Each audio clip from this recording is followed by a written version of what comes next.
please. Oh, Julie, what a lovely story. My daughter was the same, actually, kicking and screaming. Her T's and C's of moving were that each and every one of her cuddly toys had to come. Not on the plane, luckily, and most of them were in the shipping container. But I tell you what, they took up a fair amount of that space. They really did. We've been hearing, Dubai's population is growing once again, people returning to the Emirate and also those new arrivals. Figures from the end of June showing there are 157,000 more people living in Dubai than the start of the year. We know that relocating isn't a straightforward path. There's shipping routes that have been now disrupted.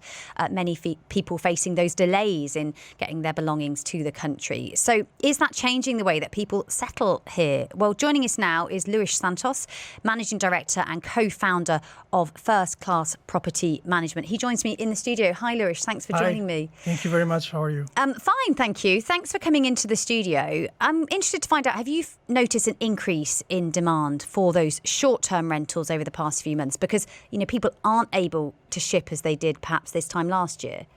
Yes, so we have noticed an increase, not only for this type. So there are people that are moving in and they are waiting, even they don't want to commit to a new house immediately because it's the first thing they would do, or because they don't have, for example, one of the requirements from long-term rent is to have 12 checks paid in advance. A lot of people don't have yet the bank account, or they don't have their things did not arrive yet because of shipment. So they do look for properties and they are looking for monthly rentals with us. But it's not the only people that are looking for properties of this type right now. Also, people that are here and they are looking into moving, they are also looking for the same type of properties.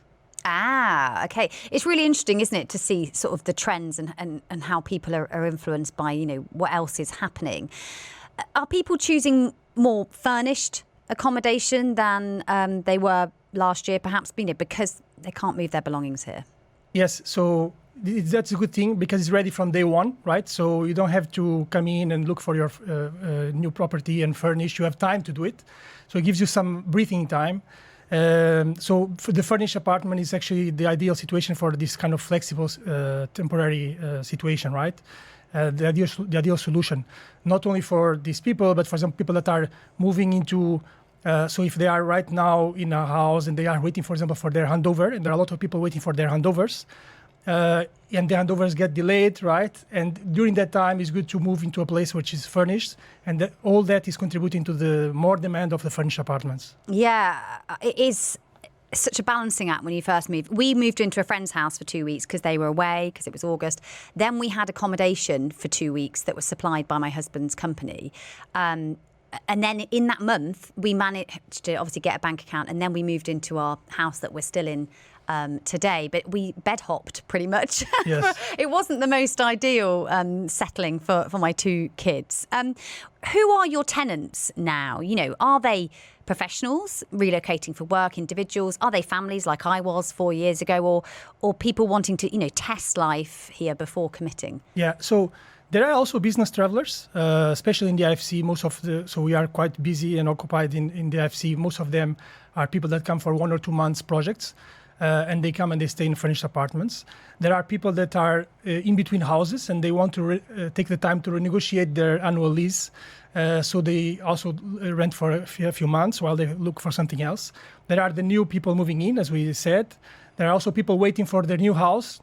If they are going to, for example, they bought a house, they are waiting for the handover, they want to move in, and in the meantime it's not ready because, as I was saying, the handovers some of them, they are sleeping.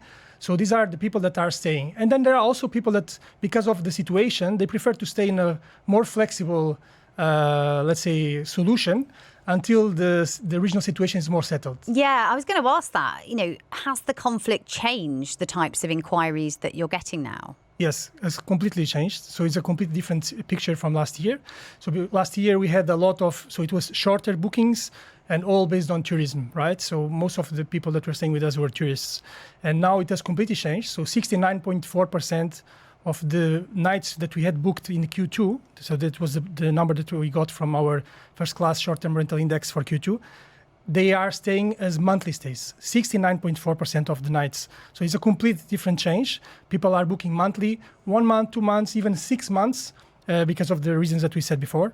So it's a complete new different type of guests. Yeah. It's great that your business has been able to adapt. You know, if we're expecting tourists and they don't come, and then now you can get, short-term rentals from residents, that's even better. Is there any particular areas of Dubai that are proving the most popular with new arrivals? So to be honest, all of them have been. So there has been let's say a drastic reduction in terms of occupancy from March. The market itself went to around 40-45%, and it does start to recover.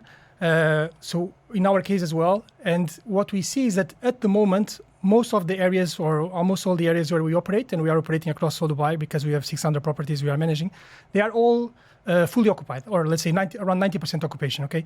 Now the difference is the type of guest that is in each area. So for example, in JVC, let's say, you have more residents that are in a transition period. So they are moving into houses, looking for different places, or waiting for the situation to settle. So they are more in JVC. For example, in areas like the IFC, you have more business travelers. Also for this type of stay, long stay, but more business travelers.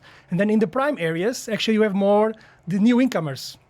So people that come, they while they are looking for their property, they actually can, let's say, take the time to stay in a nice area, either in downtown or JVC or JBR or Palm, and they stay in those properties and in those areas, more prime, while they look for another property, maybe in different areas.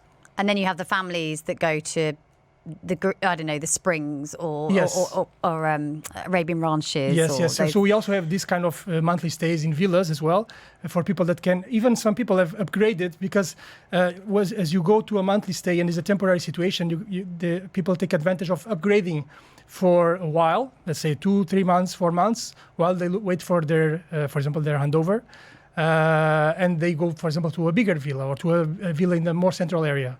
I met a man the other week who'd moved here. He was rattling around in like this 5-bed in Arabian Ranches with a pool, renting it short term. I was like, what do you need all that space for? I'm just basically jealous because I live in a small townhouse. Luis Santos, really interesting to talk to you. Thank you so much for coming in and joining me on The Agenda. That was Luis Santos, Managing Director and Co-founder of First Class Property Management. Do keep your relocation stories coming in. Love to hear them.